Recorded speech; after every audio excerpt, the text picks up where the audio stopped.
नमस्कार दर्शकों, आज है गणेश चतुर्थी। तो चलिए गणेश चतुर्थी के मंत्र से आज हम शुरुआत करते हैं। वक्रतुंड महाकाय सूर्यकोटि समप्रभ निर्विघ्नं कुरु मे देव सर्वकार्येषु सर्वदा। दर्शकों, आप इस मंत्र को तो जानते ही होंगे।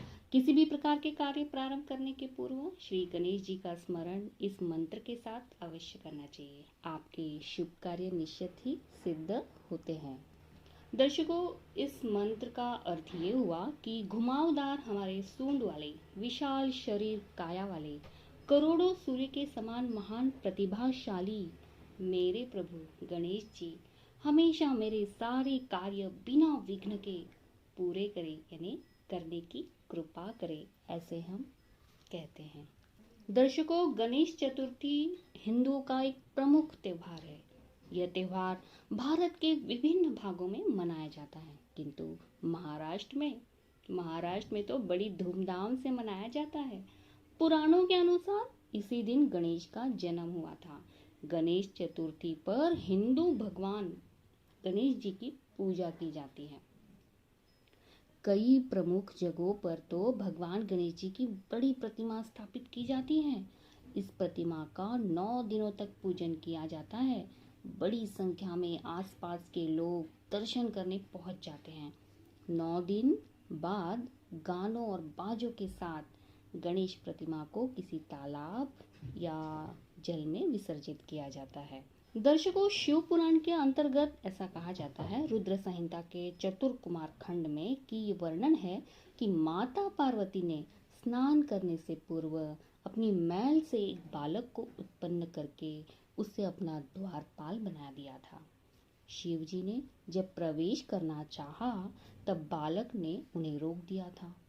इसी पर शिव गणों ने बालक से भयंकर युद्ध किया, परंतु संग्राम में उसे कोई पराजित नहीं कर सका। अंततः भगवान शंकर ने क्रोधित होकर अपने त्रिशूल से उस बालक का सिर काट दिया था। इससे माता पार्वती भगवती शिवा क्रुद्ध हो उठी और उन्होंने प्रलय करने की ठान ली। भयभीत देवताओं ने देवर्षि नारद की सलाह पर जगदम्बा की स्तुति करके उन्हें शांत किया।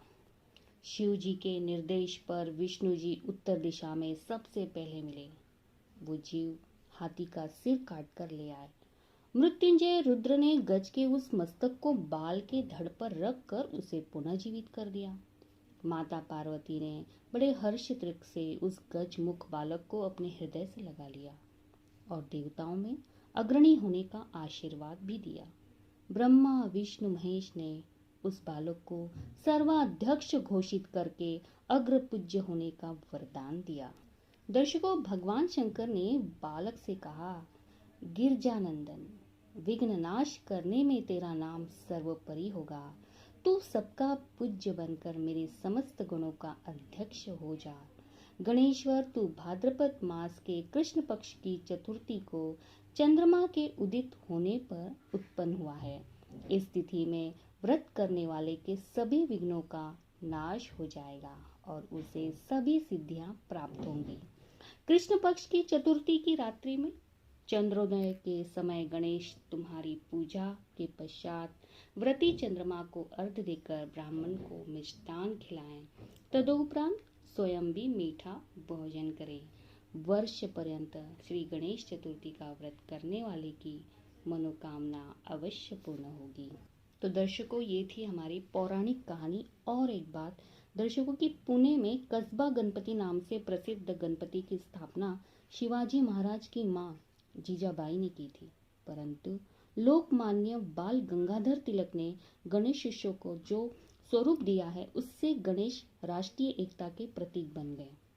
तिलक के प्रयास से पहले गणेश पूजा परिवार तक ही सीमित थी, लेकिन पूजा को सार्वजनिक महोत्सव का रूप देते समय उसे केवल धार्मिक कर्मकांड तक ही सीमित नहीं रखा उन्होंने, बल्कि आज़ादी की लड़ाई, छुआछूत दूर करने और समाज को संगठित करने तथा आम आदमी का ज्ञान वर्धन करने का एक जरिया बनाया। उसे एक आंदोलन का स्वरूप दिया। इस आंदोलन ने ब्रिटिश साम्राज्य की नींव हिलाने में महत्वपूर्ण योगदान दिया। दर्शकों, आप सभी को मालूम ही होगा, लोकमान्य बाल गंगाधर तिलक ने 1893 में गणेशोत्सव का जो सार्वजनिक पौधरोपण किया था वो अब विराट वट वृक्ष का रूप ले चुका है। इसी तरह हमारे भारत के सभी राज्यों में गणेशोत्सव बड़े हर्षोल्लास और बड़ी धूमधाम से मनाया जाता है। तो ये थी हमारी छोटी सी जानकारी गणेश चतुर्थी पर। तो चलिए ऐसी ही छोटी जानकारी लेके आएंगे अगले वीडियो में। तब तक के लिए धन्यवाद। गणपति बप्पा मोरया।